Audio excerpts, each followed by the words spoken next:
Mr. Cantu, we do have quorum, so it appears you can go ahead and start the meeting.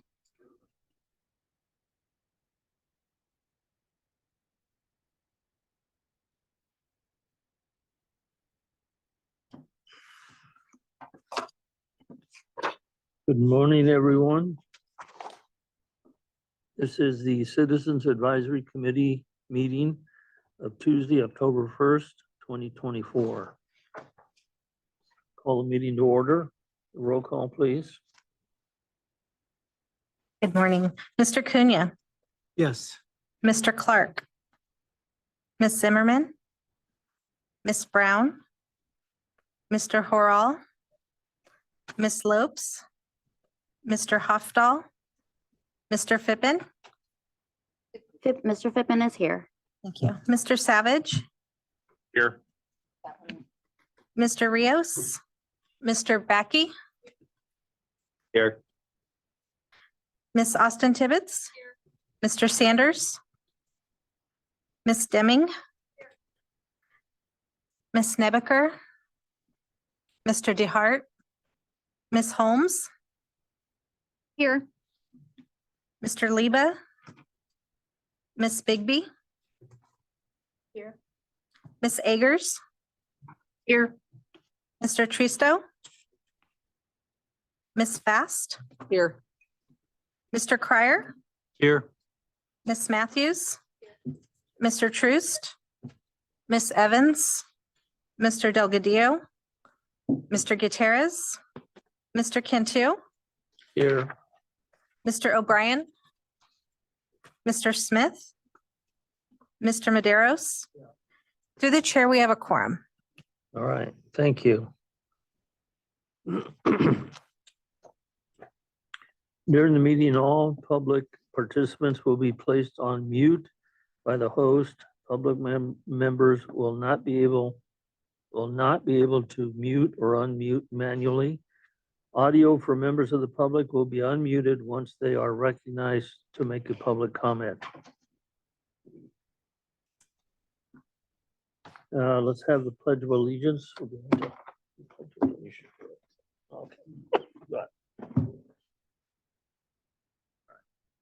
Pledge allegiance to the flag of the United States of America and to the republic for which it stands, one nation under God, indivisible, with liberty and justice for all.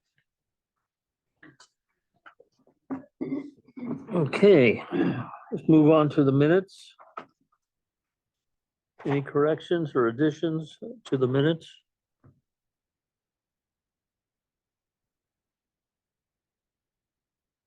Anybody in Bakersfield or Fresno or Modesto? Apparently not. So the minutes are approved as submitted. I do have to call for public comment on the minutes, Mr. Cantu. Are there any Sorry, public? I keep That's okay. forgetting that. It's okay. Thank you. Are there any public comments on the minutes in Bakersfield? No public comment in Bakersfield? Thank you. Any public comments in Modesto? No public comments in Modesto. Thank you. Are there any members of the public in Fresno that would like to comment on the minutes? Seeing none and none online. All right, thank you. All right, let's move on to the next item. Public comments?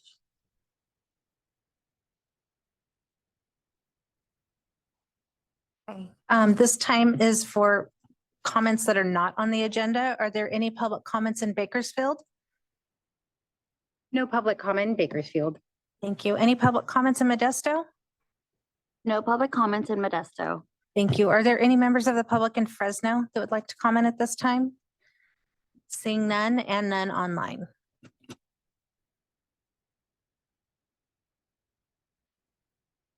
All right, thank you. And I have no comments as well. Executive Director? Good morning, Mr. Chair and CAC members.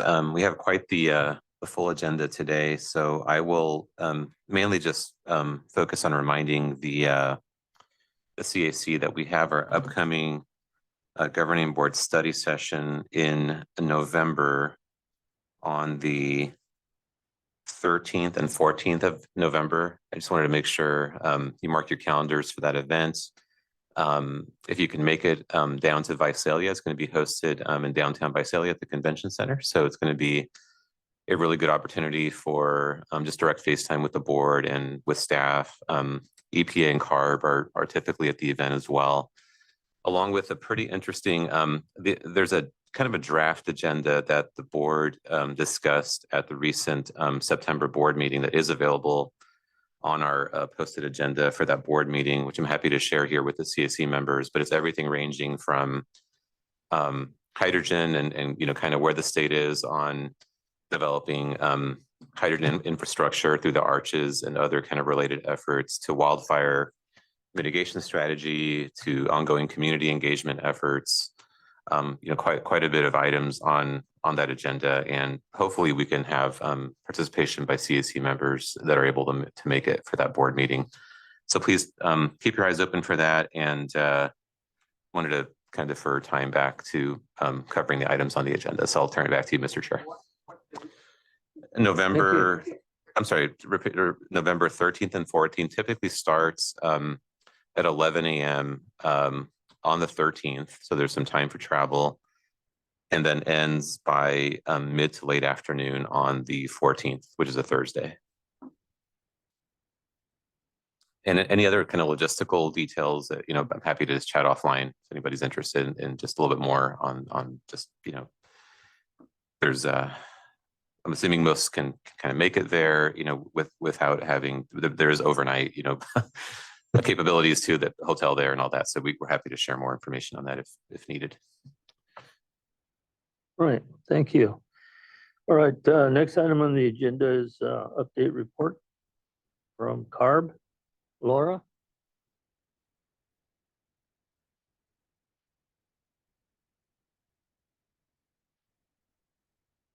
There she is. Good morning, Mr. Chair and CAC members. This is Laura Carr. I'm an air pollution specialist at CARB in the Air Quality Planning and Science Division. And as you'll see in your agenda packets, the CARB board did not hold a hearing last month, so I do not have an update for you today. That's it. Thank you. Well, that was too short. Kind of stretch it out a little bit. Thank you. All right. Next item on the agenda is the update on the attainment plans and rules. Emily.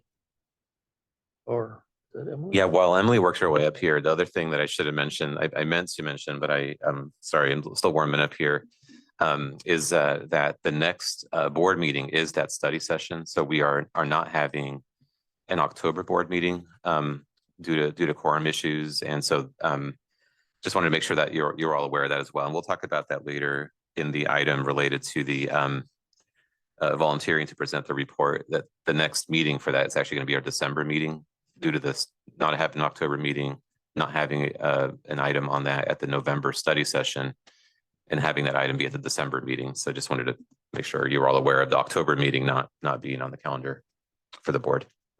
Mr. Chair. Yes. Manya here. Thank you. Samir, on the 13th and 14th for the study agency, being that we are going to have a new mandate, national standard, the 9 microgram, is going to be time in your agenda for the study agency presentation of how the study agency, the San Joaquin Valley Study Agency's importance to the research that's going to be needed to deal with the new microgram.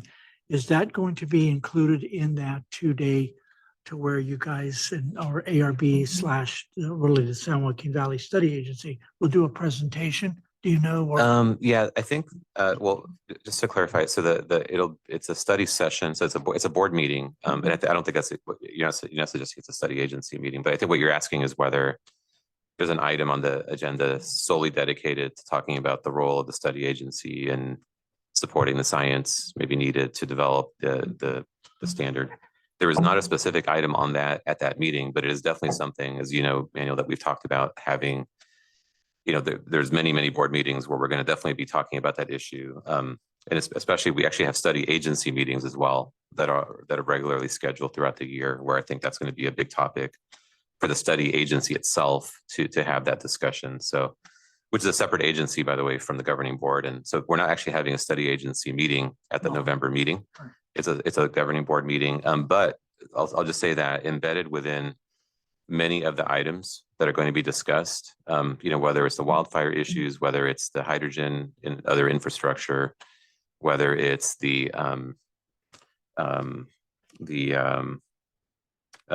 ag burn phase out. There's a lot of elements to the science that's going to be needed to support these, and so it's actually going to be embedded into many of the discussions that are going to be happening there. So I would definitely encourage good participation by stakeholders, whether they're in the ag sector, whether they're in the public sector, other sectors, so that when we have these discussions around how all these different things kind of come together to help us with our challenges, that we do get those voices in the room to support the science. So it will be embedded. There's just not a dedicated item on that particular issue. I do think in the next few months, though, that I would suspect that we're going to be wanting to have some really good kickoff discussions on the research priorities. Where does the study agency go on supporting the research? Where do we get the funding to support that research? Which I know that you've been a big advocate for in the past, and it's hard to do that level of research without another round of funding, of course, tied to good priorities. So that's going to be a big ongoing discussion that I think is definitely going to be taken off on specific items, but I think as a whole also when we convene the study agency on that issue. Thank you very much, Mr. Chairman. Thank you, Samir. Through the chair, before Emily presents, I just wanted to put on record that Mr. Tristo and Mr. O'Brien have joined the meeting. And also, I'm sorry, I failed to introduce, we do have a new alternate member in Bakersfield today, Mr. Ian Backey. He is the industry ag alternate to Mr. Rios. So thank you. Okay, Emily. Hey, good morning, Mr. Chair and your board. Emily Nealon, Director of Air Quality Planning here at the district to provide an update to you on some of our plan and rule development efforts. Two main updates for you today. The first is some really great news that EPA has signed their final action to approve our PM 2.5 contingency measure SIP revision, which has been in the works for a number of years. So that is anticipated to be published in the Federal Register within the next few weeks. And then my second update for you this morning is at the last CAC meeting, your board expressed a lot of interest in our ag burn phase out and our upcoming report. As you know, in 2021, we adopted a strategy for the near complete phase out of ag burning by the end of 2025, or sorry, by 2025. So by the end of this year, as required under SB 705. And through our past evaluation in 2021, based on feasibility issues and a lack of alternatives, our strategy has continued to allow the burning of certain disease crops and other materials. And so through our new evaluation that we've put together, we're not recommending any additional restrictions. And we will be recommending to CARB to continue allowing burning of these limited materials beyond 2025 due to ongoing feasibility issues and a lack of alternatives, which includes limited amounts of rice straw burning, which has the potential risk for disease crops and materials, and weeds affecting ponding and levee banks. So as part of this report, I wanted to mention we'll also be advocating for additional funding for our successful program, as well as supporting the development of new alternatives in the coming years. And we plan to transmit our recommendations to CARB later this month for CARB to review and provide their concurrence on by the end of the year. So you guys had expressed some interest on that at the last meeting, so I just wanted to come and provide you an update. And that concludes all of my updates for this morning, and I'm happy to take any questions that you may have. Any questions in Modesto? Yeah, Mr. Chair. Thanks, Emily, for the update. Are you expecting any pushback from CARB on the modifications to the continuation of the equipment or the material allowed to be burned? Yeah, that's a really great question. We have been coordinating with CARB on our efforts, and they're aware of the recommendations that we'll be sending over to them. And at this point, there's not been any pushback or concern on the CARB level. Okay, thank you. Any questions in Fresno? I have only one question, Mr. Chairman. Thank you, Manuel. Emily, on the submittal to the Federal Register from EPA on our plan, was there any comment made by Region 9 at all of what was submitted by ARB?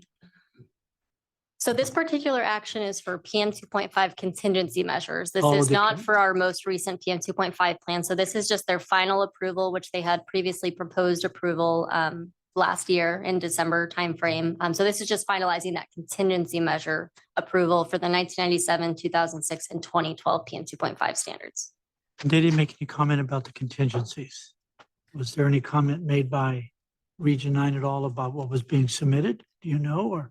I can, Samir? let me give that a shot too, just a little bit more context too. So when it went out for proposal at the end of last year, it opened that proposed approval to comment. And so there were, some comments that were submitted. I think in finalizing their action, EPA would, and by the way, the document actually has not published. We're just aware that they signed the approval. When it does publish, it'll be something we can all take a look at.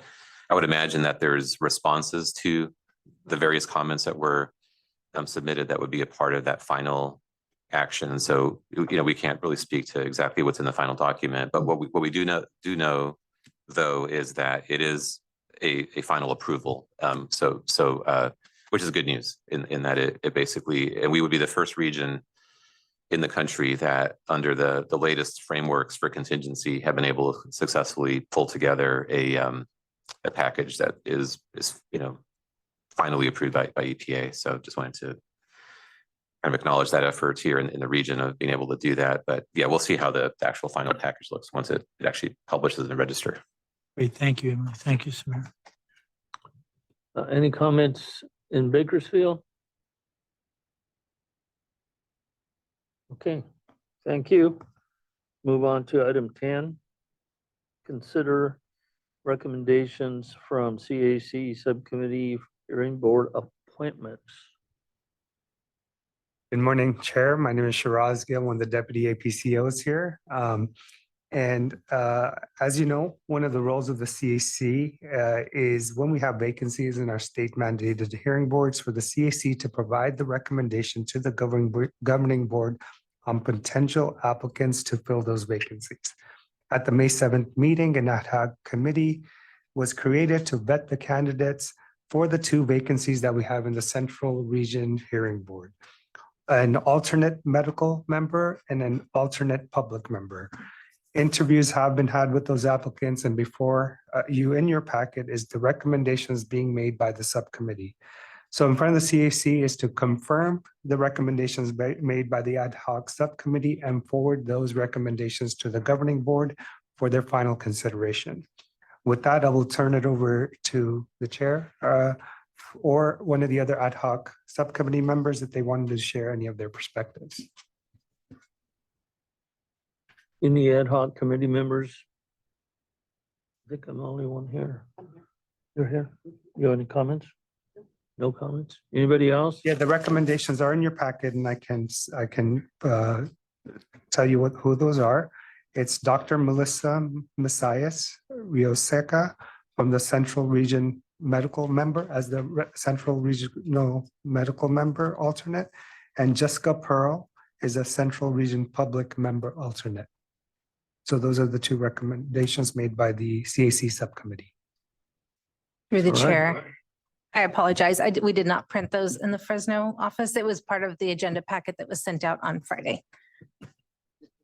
Right, I okay. reviewed it and I'm sure everybody else did, but we don't have copies of it, but you've read it. So to that extent, it's fine.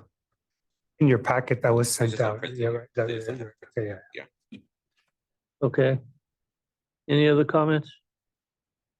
If not, this is an action item. So we need a vote. Excuse me. Need a motion, a second, and a Through the vote. chair, I move to accept the recommendations of the ad hoc committee for the hearing board members. Emmanuel, I will move to second the motion. All right, any roll call? Thank you through the chair. I'm going to call for public comments also. Are there any public comments in Modesto on this item? Yeah, no. No public comments in Modesto. Thank you. Any public comments in Bakersfield on this item? No public comment in Bakersfield, but I would like to note that Les Clark has joined the meeting. Thank you. Welcome, Mr. Clark. Are there any members of the public in Fresno that would like to comment on this item? Seeing none and none online, I will call for roll. Mr. Cunha, Yes. Mr. Clark, Yes. Mr. Fippen, Mr. Savage, Yes. Mr. Becky, Yes. Miss Austin Tibbetts, Yes. Miss Deming, Yes. Miss Holmes, Yes. Miss Bigby, Yes. Miss Agers, Yes. Mr. Tristo, Yes. Miss Fast, Yes. Mr. Crier, Yes. Miss Matthews, Mr. Cantu, Yes. Mr. O'Brien, Yes. Mr. Maderos. Yes. Through the chair, motion passes. All right, thank you. All right, I understand on the next item, the state's gonna buy me a new truck.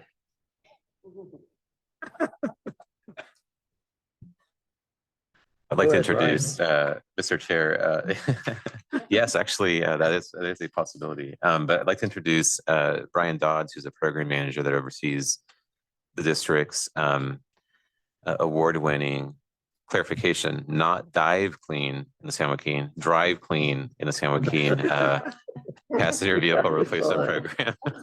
I wanted to take the bullet on that one just through my introduction to kind of make it easier for Brian to kind of, and I'm just going to do this. I'm going to take his clicker and we're just moving on past that title slide. So let's get this going here. Thank you, Samir. It's important to dive clean too. Well, good morning, Mr. Chairman and members of the committee. It's my pleasure to be here with you this morning. As you are aware, reducing mobile source emissions is a key strategy to meet our federal air quality standards, and the district's voluntary incentive programs play a key role in reducing mobile source emissions. The district's Drive Clean in the San Joaquin program provides Valley residents for reducing emissions from passenger vehicles through our repair, replace, and rebate programs. And our repair and replacement programs in particular have a focus on reaching low-income residents in traditionally underserved communities throughout the valley. These low-income and priority population residents are most impacted by emissions from older vehicles and the associated fuel costs. In 2014, the district launched our groundbreaking vehicle replacement program, which ultimately served as a model for what has become the state's Clean Cars for All program. And we continue to be a leader in program implementation throughout the state. Since 2015, the district has received over $92 million in state funding to operate our vehicle replacement program. And that's resulted in the replacement of over 6,700 vehicles with primarily electric and plug-in hybrid replacement vehicles.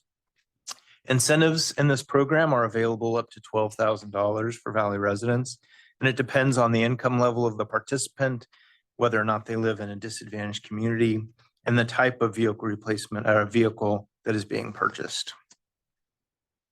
Outreach for our replacement program utilizes a grassroots, community-driven approach to reaching low-income and underserved community residents throughout the valley. Weeknight community-based events are held at local businesses or public spaces and serve as a great opportunity to engage community residents about the program and assist with their applications. These weeknight community events have been held throughout the valley, and since relaunching the program last October, there have been well over 100 weeknight events which have connected with residents in small and large communities. These events have proven to be extremely effective in reaching and engaging residents who otherwise may not have participated in these types of programs. In addition, we have utilized partnerships with community-based organizations to communicate program information through their existing networks and social media to conduct localized outreach to connect with residents.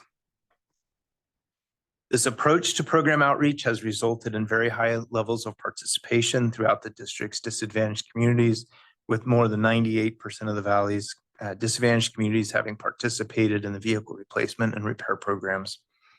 The results of the outreach strategy have proven to be very effective in reaching underserved communities and assisting in their transition to cleaner transportation options.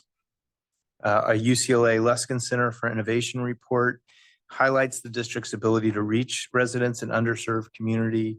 And it stated that efforts of the district appear largely focused on reaching low-income communities and communities of color through a variety of outreach approaches while still attaining emission reductions.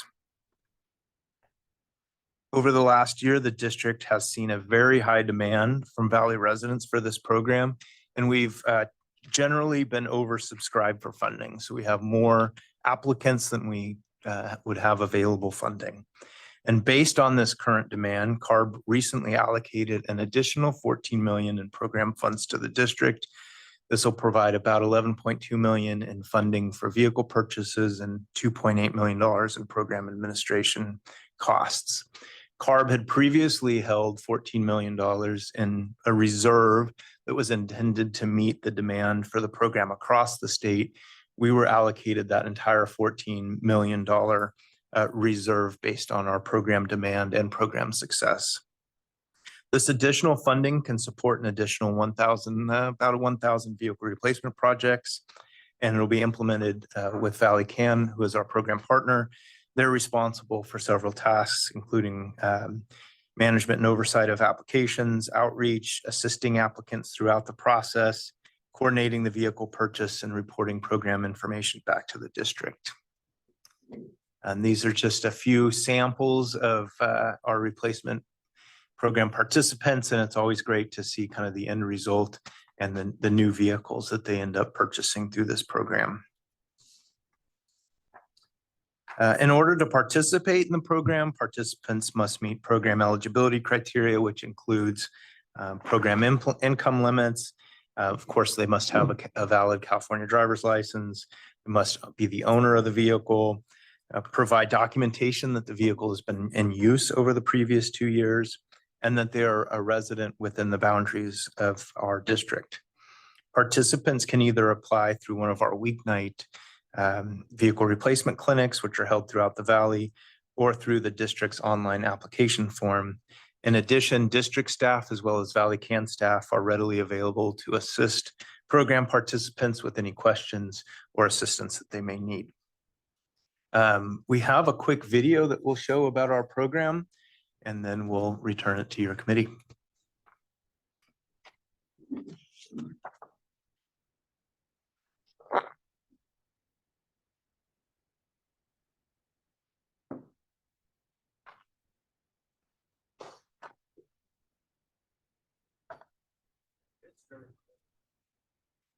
It is very quick. James is getting that all set up for us for a second. Well, if they're a hybrid or plug-in hybrid or battery electric. Thank you, James. Mi nombre es Bernabé Humberto Ibarra Ríos. Soy de Hanford, California. Me voy con mi nuevo carro 2024 Toyota Corolla Hybrid. Muchas personas tienen la incertidumbre o no creen que si puedan calificar o que sea real que te dan ese dinero para aplicar para un vehículo. Y sí, sí es cierto. Créanlo, a mí ya me está funcionando y yo lo veo para un futuro mejor para todos.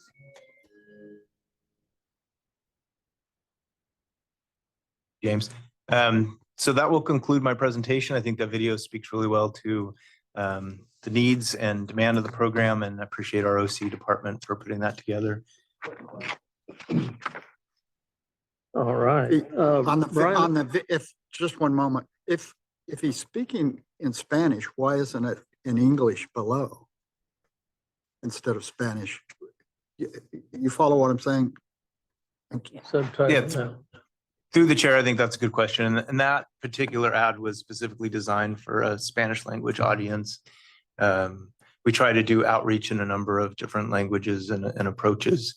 This was just kind of one sample of what we have available to outreach to the community.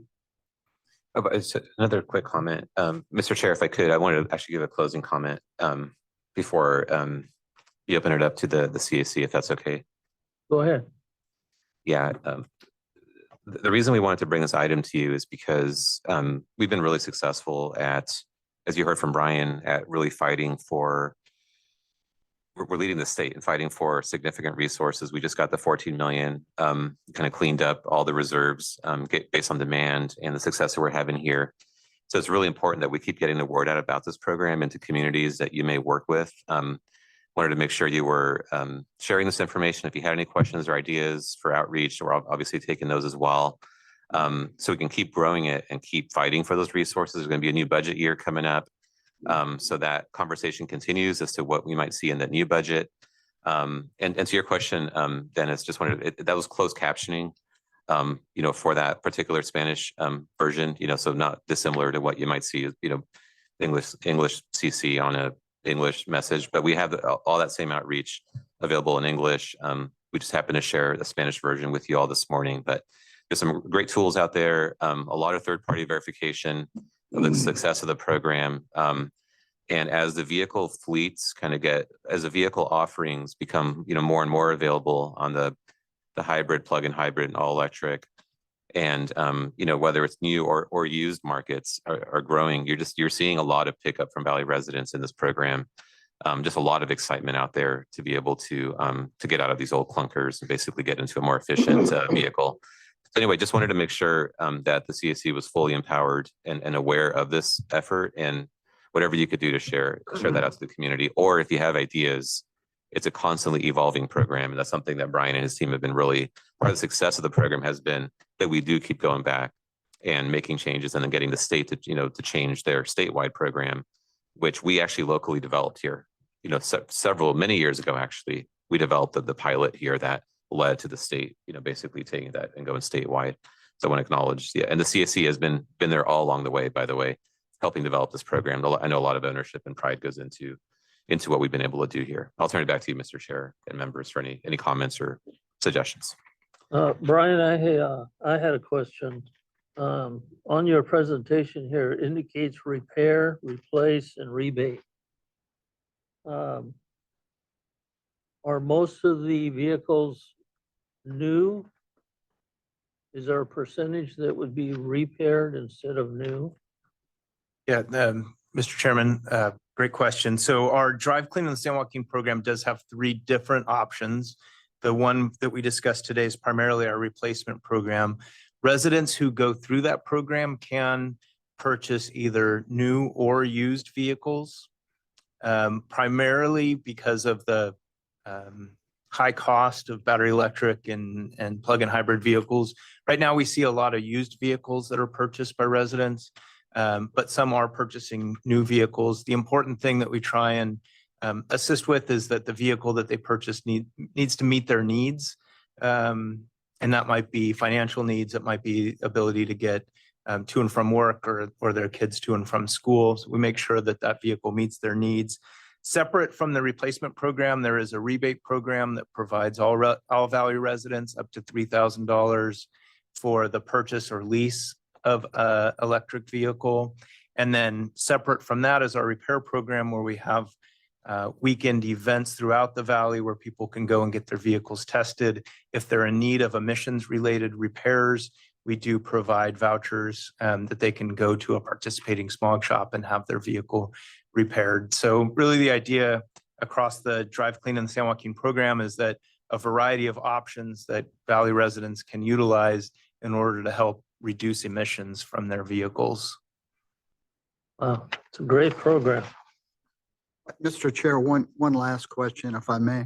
What steps are being taken in regard to this overall program or something similar to enable them to have like the infrastructure, the charging and the education as it relates to that, so that they realize there's a certain amount of what I have 2 children that have electric vehicles, and there's a certain amount of inconvenience that goes along with that.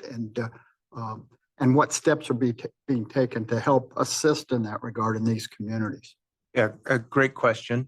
So through our vehicle replacement process, as we're helping people kind of look at which vehicle options might work for them, that's one of the questions and one of the discussion items that our ValleyCan team has with participants. to ensure that there's charging available, whether that's at home or at workplace charging, to support that type of vehicle. If they don't have access to that, then a fully electric car is probably not their best option. So we provide some assistance just educational wise through that process. In addition, our grants program, we have a charge up program, which provides incentives to businesses, public agencies, to install charging infrastructure throughout the valley. And through that program, we've supported millions of dollars of new charging stations throughout the valley to help support more workplace charging, more charging at businesses, so that as people purchase and deploy more electric vehicles, that the charging part of it is less of an issue, and constantly looking for new opportunities to install that charging infrastructure. I'd be interested in getting more information as it relates to the businesses and government working together to provide new charging stations.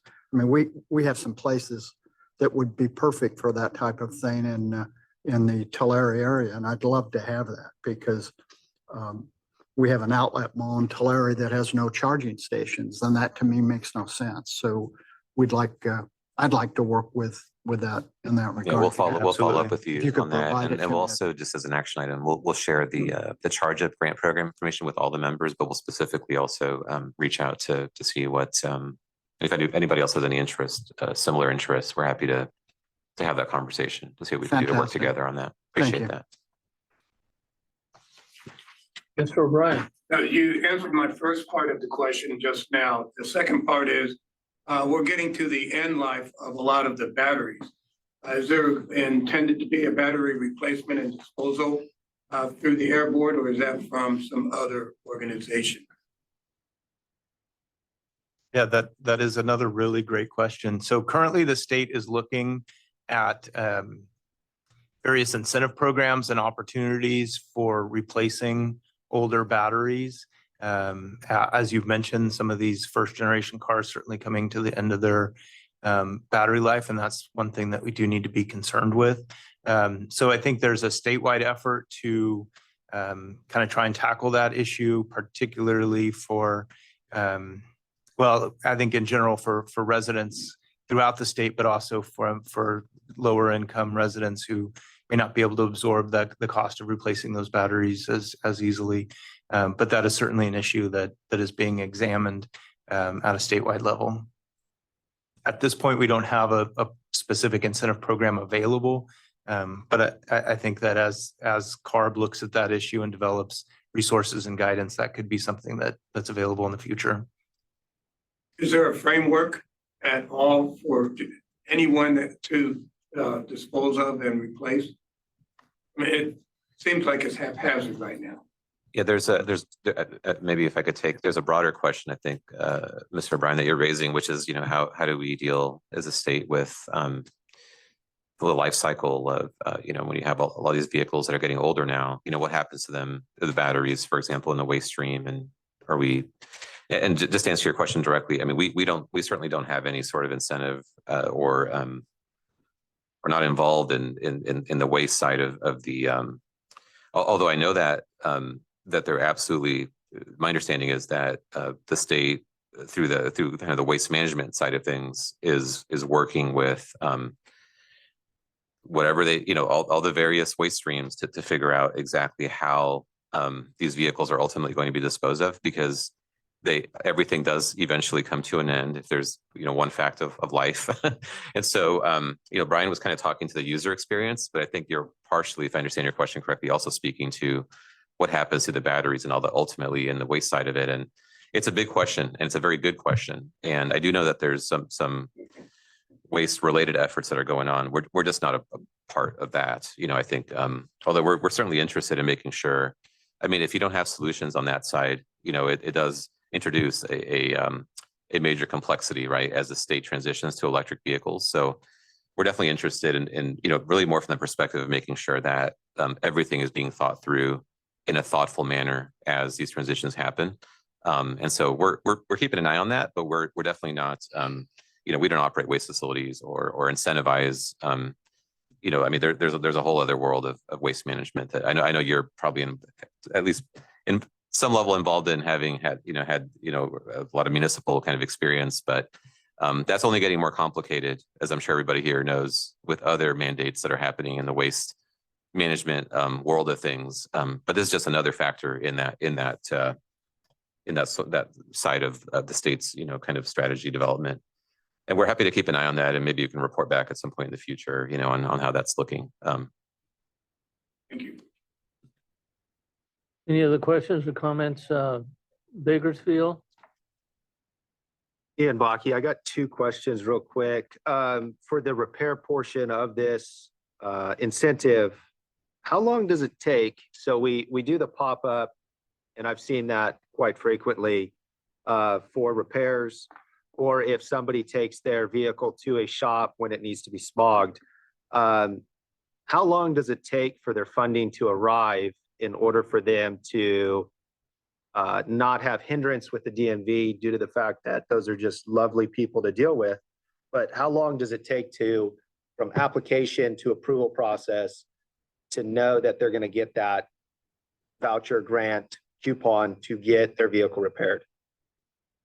Sure, thank you for the question. And so through the repair program, they're issued vouchers to go to participating smog shops. They can make those appointments following an event really quickly within, you know, in most cases, days or a few weeks. Once their vehicles are repaired, the smog shops submit reimbursement to us and we pay the smog shops directly. So the applicant doesn't necessarily need to be out of pocket any funding unless their repairs exceed the total voucher amount. And so it can happen very quickly, and we reimburse the smog shops within a few weeks of them submitting the claims back to us.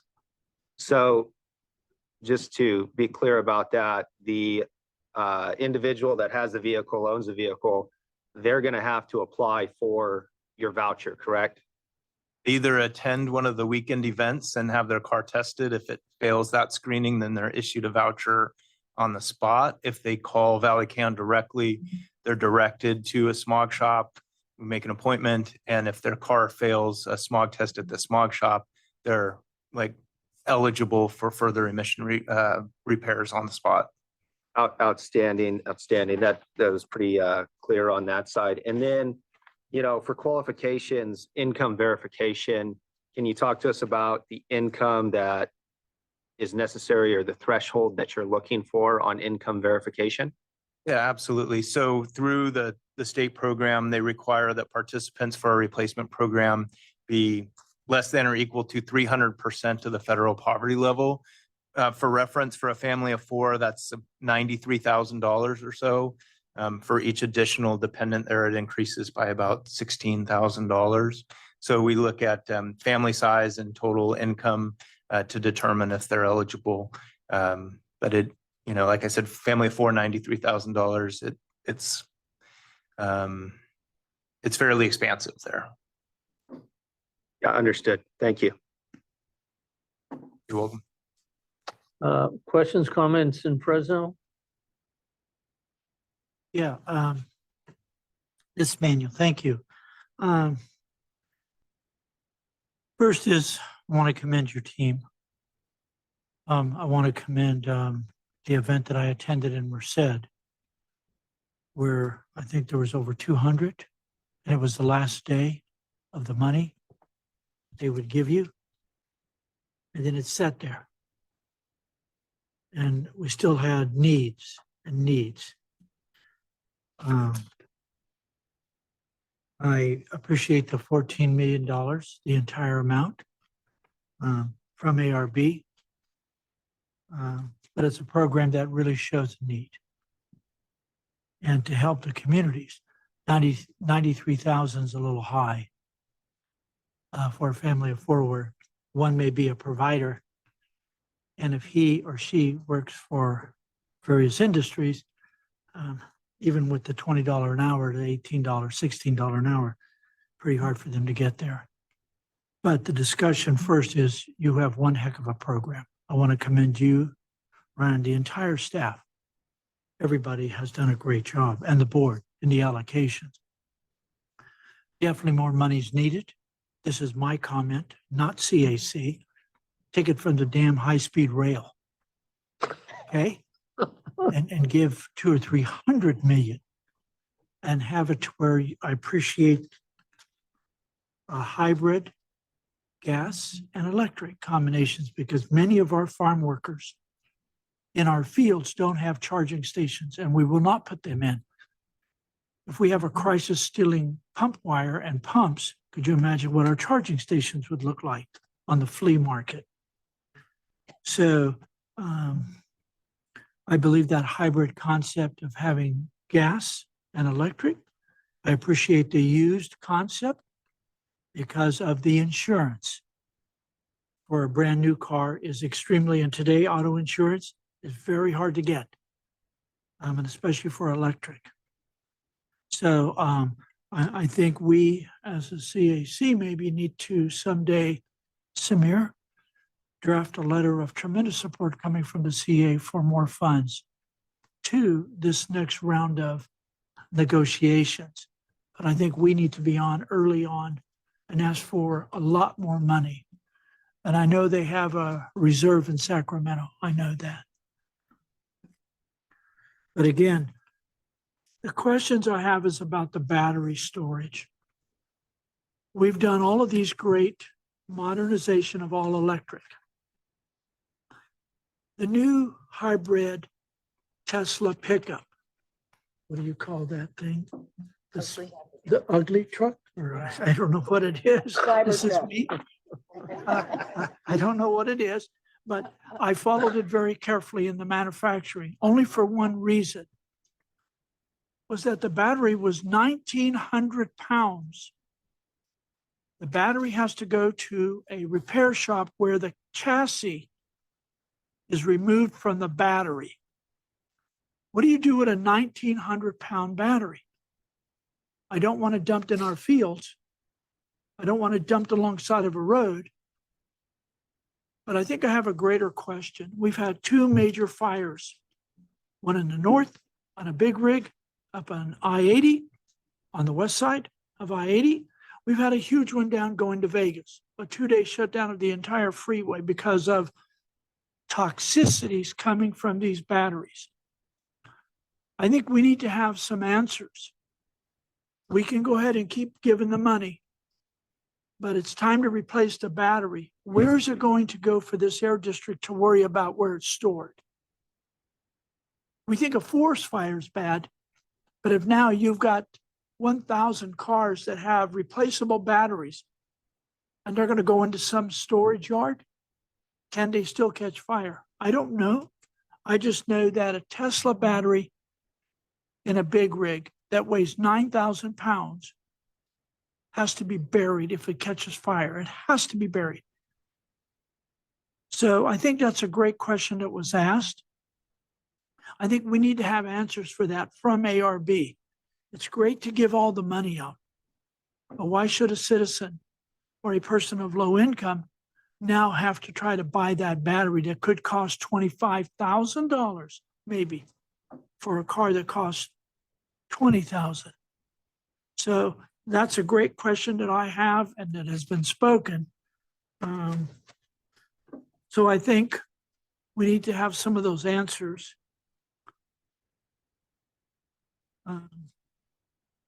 And I mean real answers, not materialistic to say, oh, well, we're looking and no. We need to have a plan. Being that we created the program, and now we need to advance to CARB and tell CARB, what is your solution? Because CARB is great for having the entire country, the entire state of California, all electric by 2035. With 19 million DMV licenses, everybody probably owns cars and trucks. Where are those batteries going to go? Are they going to be stored in the San Joaquin Valley? Put on our farmland. Isn't Tesla moving to Texas? You just send them to Texas. I would not have a problem with that. But I think Samir, and I think on the staff and everybody, you've done one hell of a job. But we have some issues, and our farm workers cannot drive an electric car to work every day. It's not going to happen because they move from fields to fields. Our farms just don't sit like a Bank of America or like a military base. We've got 4 million acres in this valley, and we drive all over the place. The workers do 70 up to 75 miles, up to 20 miles, 30 miles a day. So I think we really need to look at this carefully. But when I saw the people in Merced, you did them such a great favor of helping them get out of their car that they couldn't repair anymore. And Jamie Holt's famous car tune-up program is the best in the world, where you help deal with our friendly DMV. That I think you guys have done guys and gals have done one heck of a job. So that's my little dissertation, but I am greatly concerned about the cost of what a normal family and then the cost. Thanks. Thank you, Manuel. Anybody else? All right, let's move on to item 12. Public comment? No, we don't need, not on the discussion items, only on action items. Thank you. Mr. Chair, just wanted to introduce a couple of folks that are going to come up here to give an update on or actually talk about the winter residential wood smoke reduction strategy. So it's October 1st in actually exactly a month. We'll be once again in the official winter season. We'll see what the temperatures are. It feels nothing like we're anywhere heading towards winter at this point, but we'll see. But basically, we operate, as you all know, a comprehensive strategy to keep working with our residents to reduce residential wood smoke emissions. We're about to go into that phase again here. It's multifaceted, so we would like to have a conversation with the CAC about what is in that strategy, and then always with an eye towards if you have any suggestions for outreach or any other components of it. It's a great time to chat about that before we officially kick that off here on November 1st, which is the beginning of that official winter season under our curtailment strategy. So with that, I'll introduce John Clausen and Jamie Holt to walk the CAC through that comprehensive strategy. All right, thank you, Samir, and good morning, Chair, members of the committee. Samir said, I'm John Clausen. I'm the Director of Air Quality Science, joined by Jamie Holt, Chief Communications Officer, and we'll go ahead and jump into this presentation. So as we know, exposure to wood smoke emissions has an impact on our health. That image we show on the slide here just gives an indication that the smaller the particles are, the deeper they can get into your lungs, they can get into your bloodstream, cause a lot of health damage.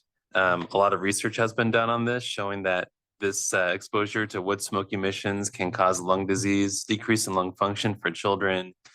Among people, it can cause hypertension, heart disease, cancer, heart failure, and neurological effects have been some recent research. During the wintertime, which we're about to get into once it starts cooling down, wood burning emissions are one of the largest sources of direct PM 2.5 during this time of the year. And during the evenings, when temperature cools down, the atmosphere kind of descends upon itself. Temperature inversions are very common during the winter season here in the valley. And so that really places a lid over the bowl of the valley, trapping that wood burning smoke and those emissions in neighborhoods where people are living and breathing right where they live and reside. So over time, we've implemented a strategy here at the Air District to reduce emissions from residential wood burning. This is one of our most highly cost-effective public health measures that we have across the agency. We've seen big reductions in PM 2.5 over the years from this with a low implementation cost. And like I mentioned, this really helps reduce emissions in neighborhoods where and when it's needed the most, in the evenings during those temperature inversions where people are living. We run this program from November through February of each winter season. That's when the curtailment program is in effect. That's when you see those burn or no burn days, those different curtailment decisions during the winter season. And through these efforts, we've made a lot of clean air milestones over the years because of this and a number of other strategies that we put into place. So this program has helped us attain the PM10 standard many years ago, set at 150 micrograms per meter cubed. It's helped us attain the 24-hour PM 2.5 standard of 65 micrograms. We're making significant progress towards the 15 microgram annual standard. And last year, the entire valley was below that level. And we're hoping by the end of this year, if we continue the good progress, we'll be able to finally attain that standard officially with EPA approving that. And then we're also making progress towards the more recent PM standards, 35 micrograms for 24 hour, 12 micrograms for annual. And then of course, the latest standard that just came out, the 9 microgram standard, continuing to progress towards that. This last winter season that occurred from 2023 to 24, this was the 5th time we implemented our new strategy, and this incorporated the amendments we made in 2019 to our local rule 4901, where we established lower curtailment thresholds for the hotspot counties of Madera, Fresno, and Kern. The graphic on the left-hand side shows the different curtailment levels that we have in place for the hotspot counties versus the other counties. So you can see on the right-hand side of there, the hotspot counties have lower thresholds set so that we start curtailing wood burning when the PM 2.5 concentrations get to those levels versus the other counties on the left-hand side. With this strategy came public education and incentives, program enhancements, and different requirements in the rule for other situations. Just comparing the air quality of where we used to be versus where we are now. We showed this to our governing board a number of months ago, but this compares where we once were almost 25 years ago. On the left-hand side of this graphic, we're showing the winter season of 1999 to 2000. This was back when we just first started measuring PM 2.5 in the valley. And you can see back in these days, we had much more unhealthy air quality index days. Those are those red days compared to the good days, which are the green color there. This is across all the counties of the valley. This is definitely not where we want to be. We don't want to have more unhealthy than good days during the winter season. Fast forwarding about 25 years on the right-hand side, this was the past winter season. We only had one unhealthy day across all the counties for that winter season, which is great to see that we are really not seeing these high concentration days anymore during the winter where we cross the unhealthy threshold, and the majority of days are in the good category, which was really great to see the progress and just looking where we used to be versus where we are now. Because of the implementation of the strategy and other things that we're working on together, we've seen a lot of progress. The last thing I'll note here before passing to Jamie is as we've continued to implement this program and make it more stringent and more comprehensive, we've continued to see reductions in average concentrations of PM 2.5. In this graphic here, we're showing that those dashed lines are different periods in time when we've amended our rule and our program to make it more stringent. And it's interesting to see that when we look at the average concentration in the winter season before and after we make a rule amendment, we always have seen a lower concentration of PM 2.5, just showing the effectiveness that we feel that our program brings and continuing to reduce emissions of PM 2.5 and continuing to progress towards meeting all of the PM 2.5 health standards. And I'll pass it to Jamie now to give us an overview of our outreach program. Good morning, everyone. I'm now trifocal, so I've got to move my face to make sure I can see what's happening. This program, and I will mention it's in the item, it is an award-winning program. It was declared to be a best practice in air quality management by the Association of Air Pollution Control Agencies 3 years ago, and really is looked to as the gold standard when it comes to wood smoke emissions from residential homes. And really, I think it's due to the multifaceted nature of the program, the fact that it has the regulatory component, it has a very strong incentive component, it has an outreach component. You can see here, this is a flyer that is for the incentive program, the Fireplace and Wood Stove Changeout Grant Program. There's a variety of different levels there, but really the goal of the incentive program is to give residents money to basically do away with using their wood burning fireplace or stove. And there's a variety of options for folks.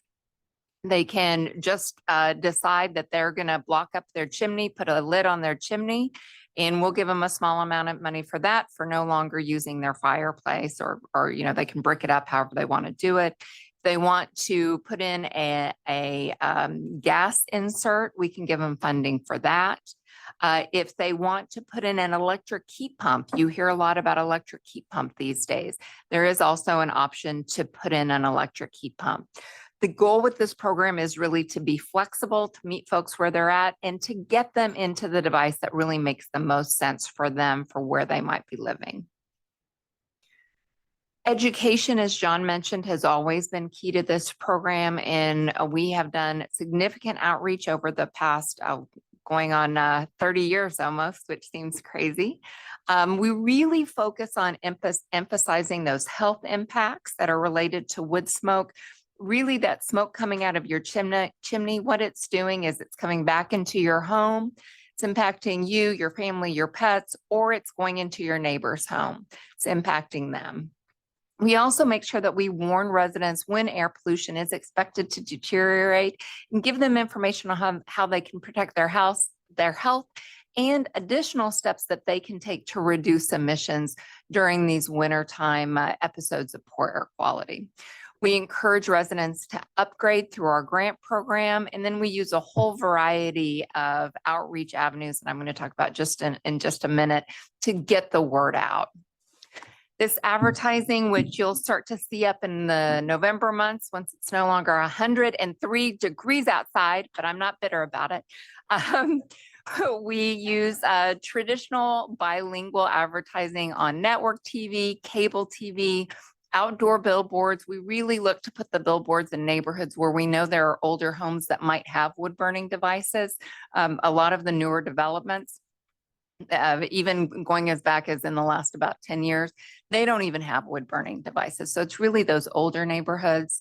We use social media. We're on Facebook, Twitter, Instagram, Nextdoor, and to generate a dialogue. I will tell you, when we first started regulating the use of wood burning fireplaces and stoves back in 2003, some of you will remember, we really had a lot of the members of the public that needed some education about the health impacts and what was going on. And the grant program really helped to get folks to understand that there were really some amazing alternatives out there. The public really understands now the role of this program. They understand that this is the most cost-effective way that we can reduce our wintertime emissions, and that it truly has been successful. So how we do our outreach and the advertising really has changed as well. We do a lot of digital advertising. Not a lot of folks, at least not compared to what it used to be, have cable TV anymore. People are on Hulu, they're on Sling, they're on the myriad of Samsung TV, the myriad of different services that are out there.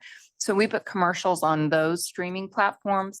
We also do a lot of search engine marketing. These are things like Google ads. So if someone's going to go in and do a search for, say, fireplace, they're going to get our messaging that says, hey, do you want to upgrade your fireplace to a cleaner device? We'll give you some money for that.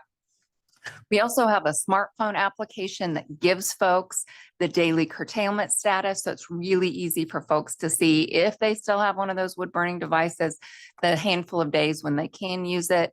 And then we do a lot of coordination with Valley meteorologists, weather reporters, and reporters in general during the winter months, especially when we have those handful of days when air quality is really poor.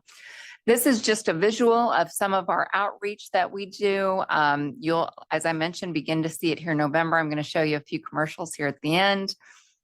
In addition to the education, the grant program, we do active compliance support activities, and it's really in an effort to make sure that we're educating the public about our incentive efforts and about what the rule says, but what their options are. Our staff actually goes out and looks for chimneys that might be smoking. We don't knock on doors. We don't go on private property. If we think someone might be burning on a day they're not supposed to, they get a letter from us, they give us a call, and we'll walk them through their options. We have some pretty cool equipment back in our compliance department that allows us to do that in a very hands-off approach. It really is just one more way that we work to increase public awareness and that understanding of why this rule is in place and kind of the path that we've come to get here over the last several years. Looking ahead, as you all have mentioned, we have continuing tough standards ahead, and we are going to be examining potential opportunities for enhancing this strategy overall. We'll be starting that public process in 2025 to look at what those enhancements might be, and we'll make sure that we come back and begin that conversation with you as well once we begin that process. I've got 3 30-second commercials. They're going to run back to back, and James is going to get them going for me right now.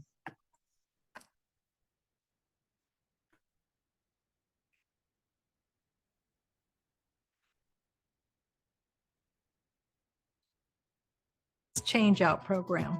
Fireplace has always been a part of my living experience. We love it. We use it daily. First of all, you're not putting particulates in the air. Second of all, it's clean. Third, it looks nice. The program from start to finish, finding a fireplace insert to getting it installed was quite easy. It just pays to do it. I'm Connie Young. I'm a retired registered nurse. I found out about a program through the Air District that would provide several $1,000s if I were to disable my fireplace and switch over to a heat pump. The advantage of a heat pump is that it doesn't burn any fossil fuels to run it. And it's extremely efficient. And this is one real simple thing that we can do to improve our air quality and our quality of life in this valley. Nosotros somos la familia Mendoza y vivimos en Madera, California.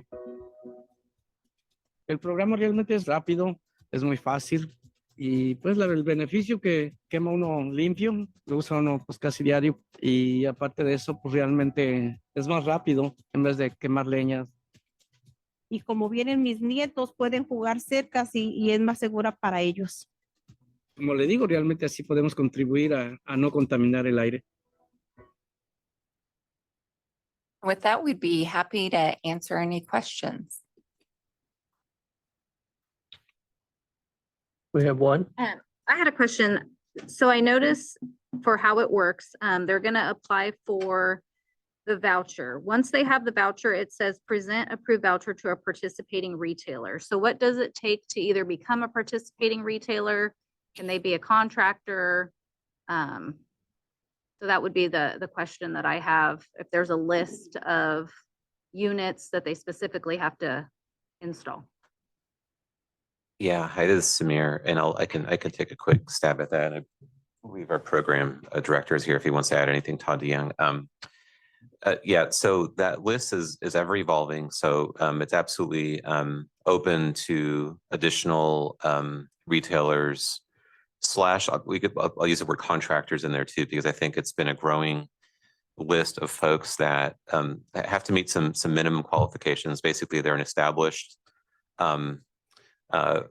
vendor / somebody who can basically walk a resident through the process of and by the way, would also be aware and acknowledge the voucher. So there's a kind of a programmatic element of, hey, they're trained and are aware and are accepting of the voucher as being issued by the district, and then have the qualifications to be able to walk that resident and ultimately have them, successfully put in one of these devices. And so that it's an open process. We have a number of retailers throughout the valley. It keeps changing as others show interest, or and I think it's only more additive over time. As we continue promoting the program. There's quite a few, for example, up in the northern part of the valley, by the way, that supports the implementation of the program. So if there's any specific question related to that, more than happy to talk offline as well, if you have any ideas on that as well as you take a look at that. Perfect. Thank you.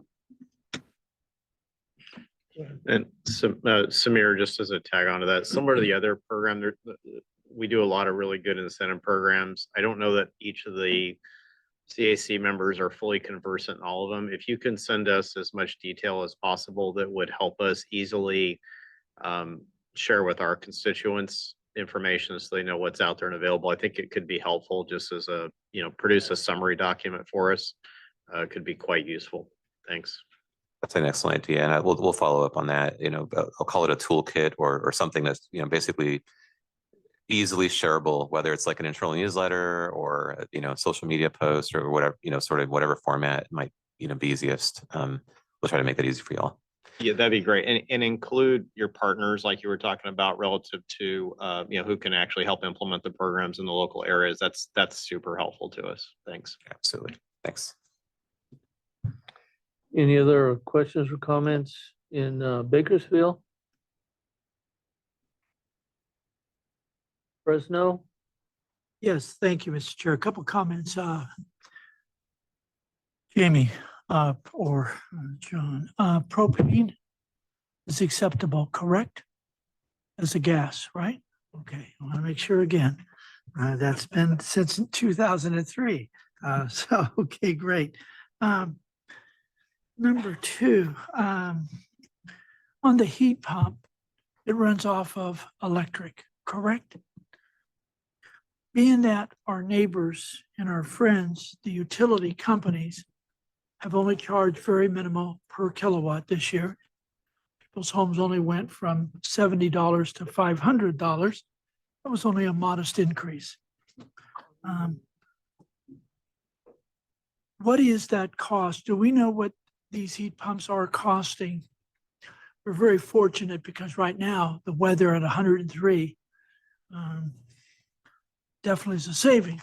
But if the utility costs continually go up, like this year, the highest was 51.7 cents per kilowatt from 2 o'clock to 9 o'clock. And it varied after 4 o'clock. It went to on peak, heavy peak use. So I think that's an important issue I would like to know more about is what does that utility cost? Number three, I think is we have too many snake, if I can use the word, salespeople that take tremendous advantage and may be a business, but have garbage equipment. Their service is terrible, et cetera, et cetera. The units they're using, they don't maintain them. But I think that's what Chris asked, of having some type of list of folks that have been working with the district. I don't know if you can do that legally or not, but I think you can. I think will be a tremendous asset. Chris's idea is absolutely a great one that maybe could be online because everybody texts everybody or tweets or whatever the thing is what programs are available that the district has, because you have several of them. And from agricultural tractors to the tune-up program, the wood stove program, all of those. No other district provides as many positive incentives that you have. But if you can have a place that somebody can just say, incentive program summary, the district offers the public, business, and government agencies, right? Or state agencies or county agencies. I think it'd be a tremendous asset. Again, John and Jamie, tremendous program, tremendous assets. Definitely our Hill people have different constraints, and that's why propane is such an important issue for many of those areas. But again, thank you, Mr. Chairman. Mr. Chair, if I could just quickly respond, just Yeah, please. issue after issue on that. Yeah, great questions, great points. Just confirming that propane is an eligible control device for putting it in. You do have to replace a wood burning device, but you can put in a propane device, and in the program, there are different situations in the valley. You've got the urban environment, where you have piped natural gas. You also have, for rural communities or foothill communities so the program is adaptable to different situations. On the heat pumps, it's a complicated question. It's a great question. Heat pumps are definitely more expensive than a traditional, what I'll call an air conditioning or a traditional kind of AC system. On the cooling side of things, a heat pump is generally a lot more efficient, say, than probably the current unit you may have in your home. And so on the cooling side, you're paying for energy kind of one way or the other. And if you were to put in a heat pump, you're probably saving money because you're probably putting in a more efficient unit. It's electrical in either case. And it's really on the heating side during the wintertime where you're going from, say, natural gas or propane to electrical. And that's kind of where depending on the gas price, where the comparison comes in, our understand, I mean, gas prices are also up quite a bit. And so as those two prices are, kind of competing as to who's going to be even higher into the future, I think that's kind of the question. Definitely a lot more efficient than an existing natural gas unit. And then I think what happens with a lot of the solar installations is that now you have another, if you happen to have solar, you have another use for that energy that actually helps you in the wintertime, where in the base situation, you'd be using natural gas instead of, so there's other parts of this where, if you're able to get solar installed, you can actually have some potential benefits and return on that, but there is a higher capital cost. So it's kind of a complicated, sort of set of issues, but there's some new federal tax credits that are also really important to understand when you're looking at, say, doing a heat pump project that are available right now to residents. And so that helps it, kind of shave, some of the capital cost. There are contractors, fortunately, that are able to help residents really understand all of these dynamics. And so the incentive is there. And so it is making sense, though, for in certain situations to consider that. Just to confirm, there is a list of approved vendors. These are contracted vendors, that are committing to participating within the criteria of the program. So that's available. We'll make sure when we send out the information, there's a link to that list. And if you have anybody you think might be interested in being part of that, also let us know. And then lastly, to your point, we'll see if there's a way to make it easier for you all to share this information on our webpage and our grant program page. We've actually broken down our programs by, if you're a resident, here are all the programs. If you're a public agency, here are, if you're a business, or if you're a farmer or even a small farmer, here's all the programs. So there is a list of all these that are available, and they're separated on our webpage by that category.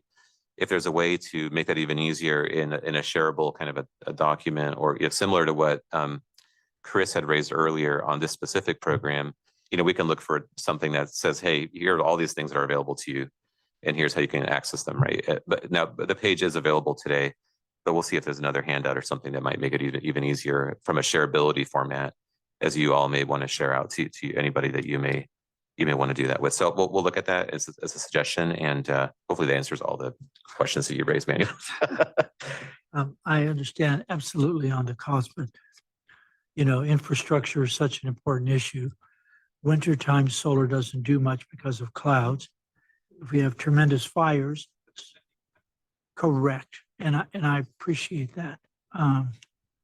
So I think all of those issues confront us, but I think the grid is an important issue for us of our infrastructure. For asking to do all electric cars, all trucks, all appliances.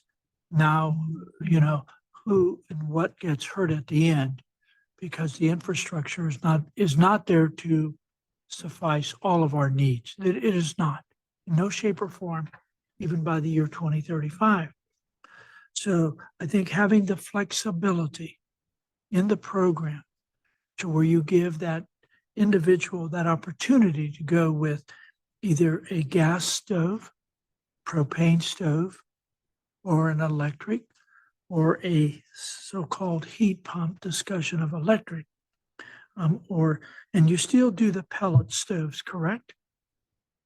And that's another. Yeah. So if you're in a rural or foothill / mountain community, we do still fund an old, like an open hearth or uncertified device to a certified pellet stove. You can still do wood to wood in those cases. In an urban environment, say within the city of Fresno, you can only go to propane or electric. We do not fund wood in a piped natural gas environment. And again, flexibility, I think you've made it very valuable. And so thank you very much, Samir.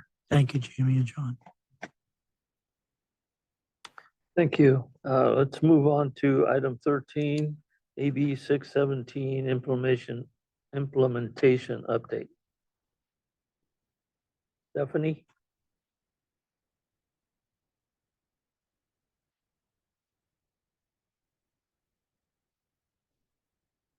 Hello, good morning, everyone. My name is Stephanie Ng. I'm a program manager over our Community Strategies and Resources Department, here to provide you all an update on the implementation of AB 617 since our last CAC meeting. Just by way of background, we continue to meet with all 4 of our CARB selected community steering committees, or CSEs, to implement AB 617 across the whole valley. Those communities are South Central Fresno, Shafter, Stockton, and Arbor Lamont. A few updates for you all. We are gearing up for an in-person CSC meeting in Shafter in October. As part of this meeting, we plan to discuss progress on a few of our SERP incentive measures, including discussing the benefits of our low dust nut harvester program. We absolutely love these in-person meetings. They're such a great opportunity to get to connect with the community steering committee that we serve with, and the in-person meetings are just a great field, a different field to see people in person via Zoom. So we're really looking forward to this meeting. As part of our vegetative barriers and urban greening program in Fresno, Tree Fresno, who we are contracted with to do these services, is hosting an informational session this week in partnership with OK Produce to seek businesses interested in adding trees to their properties to help our greening efforts in the community. So we think this meeting will definitely yield some great partnerships to increase the number of trees that are planted in our South Central Fresno community. And finally, this is an update that we do bring every year, and I can't believe it's this time already, but we are working on our annual reports on AB 617 implementation with our community steering committees, or CSCs, and we plan to take this update to our governing board and the CAC in December. And those are all the updates that we have for the district. And I do believe we also have CARB here. We have Brian Moore joining us for CARB updates. Hi, thanks, Stephanie. And my name is Brian Moore, and I work in the Office of Community Air Protection at CARB. And I have just one update regarding the Community Air Protection Program from the state level. And it's regarding our Community Air Grant Program. So Community Air Grants are direct grants from CARB to local nonprofits to work on like technical and educational and outreach programs to hopefully improve local air quality. And the 5th cycle of these air grants is open for applications. It closes on November 1st. So that is a big push now. We have about $16 million available for these community air grants to local community-based organizations. And I have sent more detailed information on the community air grant program to the Air District to share with you all. But I also am available to answer any questions you all may have about the community air grants program or this current cycle 5 that's open for applications. Brian, just a quick question from Samir here, just on that last part. Could you just a little bit more perhaps for the CAC members on like how much funding per project might be available? Sure. A lot of the folks here I know work either directly in a nonprofit or may work with nonprofits, like just a little bit more information so they can, maybe share that information with internally sure. or And again, I hope Stephanie has the information, can pass it on so you can all click through it. But just briefly, there's like 3 categories of projects. One is educational projects and has a max award amount of $300,000. There are also technical projects. Some communities have installed like low-cost air sensors to do monitoring projects around it and develop citizen science projects along air quality. Those have maxed out at $500,000. So you can have different categories. And there are also focused project areas with developing local plans and working with communities with capacity building, which also max out at $500,000. So the award amounts we usually see go up to $300K again for educational, and then up to $500,000 for those other 2 possible categories.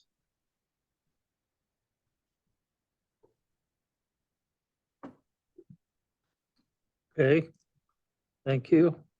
That's a problem. All right, let's move on to item 14, outreach and communication. Mr. Chairman? Mr. Chair, there may be some questions, but here by members. Sorry about that. Thanks. Yeah. Any questions of Modesto? Yes, we have one. Sorry, let me. Not quite sure how this works. Particular interest in the trees program, a second or third time I've heard about it in the Fresno area, and it's a particular interest to me. The agricultural industry plants thousands of acres of trees every year, and I was wondering if the benefit might be similar or equal to, and has that consideration been taken? Really, the question is, what benefit are we looking for from the trees? Thank you.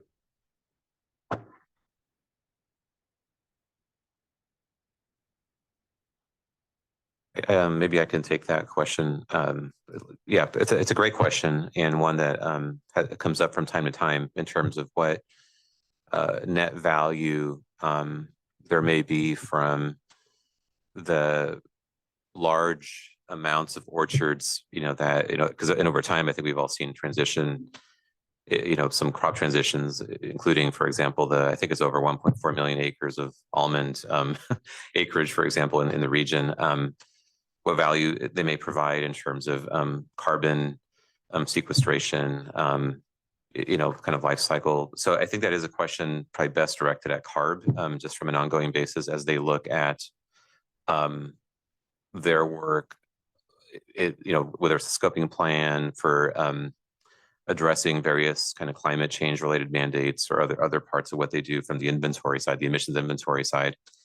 It's a complicated question because I think it kind of depends on whether you're looking at carbon and climate change related matters, whether you're looking at, there's like water considerations. There's also, you harvest all of that acreage as well, right? So there's potential benefits, I think, from dust mitigation, perhaps by creating barriers and kind of some soil benefits, soil stability benefits, perhaps. But there's also, well, then you got to go shake those trees and do all the sweeping and pickup and all that. And then we know that there's emissions that are associated with that.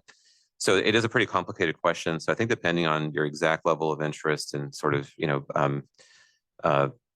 if you have some ideas certainly around how that could be best looked at, there are absolutely some benefits to having, for example, orchards and also, quite a bit of emissions impact as well that we work very closely, certainly with agriculture to look at and help to mitigate. And Stephanie even gave one example just earlier about what, the research that has been done to reduce, say, emissions from almond harvest. That is an ongoing effort, partnership effort. So anyway, that's kind of a long way of saying that it's complicated and certainly some benefits, but also some impacts as well. Thank you. Any other questions or comments from Fresno? Yes, through the chair. This is Kelly. Brian, you said, did I get it right? 16 million? Total? Yeah, correct. It's right around 16 million. Yeah. Okay. And then is there a defined amount that goes to each of the three categories that you brought up? Oh, there is not. There's just those individual caps per project, but the mix can be, depending on the applications, you could have a lot more educational one year than technical, or the other way around the following. So there isn't like a defined bucket for each type of project. Okay. And then is it, so you said per year, is each cycle just annual? It is, so it's just like the other two, or all the funding coming from the state. We're kind of at, I won't say the whim, but just at whatever the budget determines annually. So we plan for the program to run annually, and the projects can last 3. So it's not like you have to create and expend and implement a project in a year. But every year, depending on the legislature, we're awarded a certain amount of money to fund the community air grants. And so this year, for this cycle, it's 16. It's ranged from 5 to 10 in the past. The COVID kind of messed things up where we combined 2 years. So yeah, it always fluctuates, I'd say between 5 and around 15 per legislative budget cycle. Okay, thank you very much. Okay, any questions or comments in Bakersfield? Okay. Public comment? It's not required on this item. It's a discussion topic, not action. Thank you. And I am not hitting it today. That's okay. Wow. All right. Item 14, outreach and communications report. Jamie. Hello. We continue to do significant school outreach. We've actually been in schools up and down the valley and will continue for probably another couple of weeks, passing out information, making sure that parents, teachers, students, administrators are aware of our various programs. We kind of officially, but we're still taking them probably through this week, have closed our kids calendar artwork contest entries. We've had quite a few this year, and we'll be reviewing those and picking the winners to put into the 2025 kids calendar, which will be available late December. And then we'll be really pushing hard in January to pass them out for free up and down the valley. We'll make sure you all get some. We're beginning to plan for our winter residential wood smoke reduction outreach. I just spoke a lot about that, so I'm not going to repeat myself. And then I just want to mention too, if you have organizations that you work with, we would love to come out to your event. We do this. I had staff working all over this past weekend. We like being out at events. We have some great materials that we can pass out, some fun little giveaway items, and we would be happy to come out and work at your event. If you want a presentation to a group, anything from a civic service organization to some type of parent group to really any group that you might have that gather together, we'd be happy to come out and give a general kind of air quality 101 presentation where we also talk about our mini grant program. So we are available. You can just reach out to Katrina and she will connect you with me, and we'd be happy to get our team out there. Thank you. Okay. Unless someone has a comment or a question, we'll move on. Okay, let's move on to item 15. CAC member comments. Anybody in Modesto? Go ahead. Thank you. I'd just like to, on behalf of our local Sierra Club group and the San Joaquin Valley Electric Vehicle Association, of which I'm a part, I'd just like to thank and commend the district for their promotion of zero emission vehicles, including their generous sponsorship and participation in our recent EV Expo in Manteca. Your advocacy and action to enhance the electric charging infrastructure for passenger vehicles and trucks in the Central Valley is also very critical in our efforts to address the climate crisis and improve air quality in our area. Thank you again. Thank you very much. All right, how about Fresno? Just through the chair. Samir, I'd like to thank the district for the recent certified air permitting professionals training that went on and the exam that took place. This cycle is over now. And from my personal perspective, it's that type of program which increases the availability of knowledgeable individuals to ensure that as many complete applications are submitted to the air district. And I appreciate your continuing efforts on that. Thank you. Thanks, Dennis, and for your ongoing support of those types of efforts. Appreciate that too. I know my contact for this program has been James Herrader. He's been outstanding in getting information out on that. I'll make sure he hears that. Thank you. Bakersfield?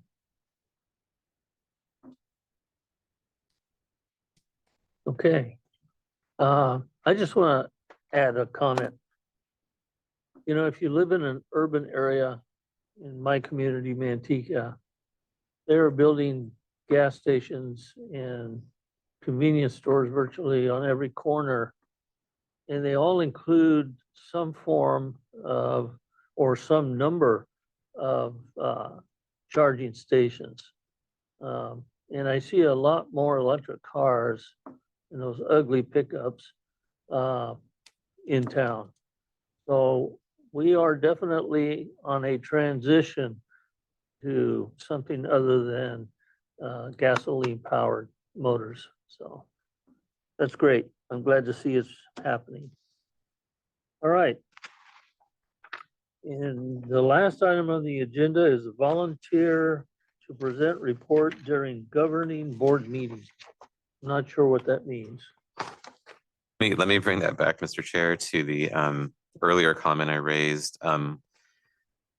Our next kind of regularly scheduled meeting. So we have the governing board study session during which I hope to see CAC member participation there.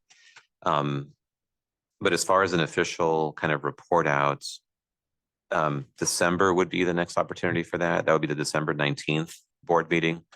So the question here is whether or not you, or perhaps, I know Mr. Cunha has also in the past volunteered to regularly attends those meetings as well. If there's a volunteer basically to be there for that meeting to provide the report. This far in advance, yes. So, and I recognize not everybody necessarily schedules this far in advance, but yeah, that's the question. Okay. Any volunteers? I would be happy to, and I apologize for the last meeting. Took off to DC and didn't do my responsible obligation to present to the board, but I'd be happy to on December 19th. I know I'm here. All right, thank you, Manuel. And we come to adjournment. So I adjourn the meeting. Everybody Thank you. enjoy.